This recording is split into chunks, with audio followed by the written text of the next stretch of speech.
एक समय की बात है, एक देश था जिस पर एक बहुत ताकतवर राजा राज करता था।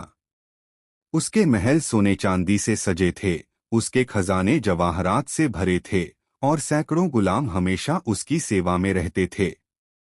लेकिन इस सारी शान शौकत के बावजूद राजा के दिल में एक अजीब सी बेचैनी थी। एक दिन राजा ने सुना कि शहर के बाहर एक दरवेश रहता है जिसे दुनिया की किसी चीज की जरूरत नहीं थी और वह हमेशा खुश रहता था। राजा ने सोचा, मेरे पास सब कुछ है फिर भी मैं बेचैन हूँ, और यह बेचारा आदमी खुश कैसे है। राजा ने भेष बदला और दरवेश के पास गया। दरवेश एक पुराने पेड़ के नीचे बैठा था, उसके सामने एक मिट्टी का कटोरा था।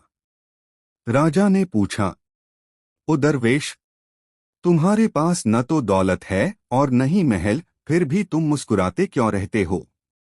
दरवेश मुस्कुराया और बोला, क्योंकि जो कुछ भी मुझे चाहिए वह मेरे दिल में है, और जो कुछ भी तुम्हारे पास है तुम फिर भी वही चाहते हो। राजा इस बात से बहुत दुखी हुआ। उसने पूछा, तो फिर तुम्हें शांति कैसे मिलेगी। दरवेश ने कहा, शांति तुम्हें नहीं मिलती, वह तुम्हें सब कुछ छोड़ने से मिलती है। लालच छोड़ दो, डर छोड़ दो, और जो भगवान ने तुम्हें दिया है उसी में खुश रहो। यह सुनकर राजा की आंखों में आंसू आ गए। वह चुपचाप लौट गया।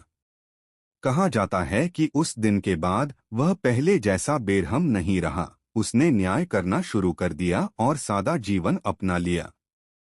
और इस तरह एक दरवेश ने बिना ताज वाले राजा को हरा दिया।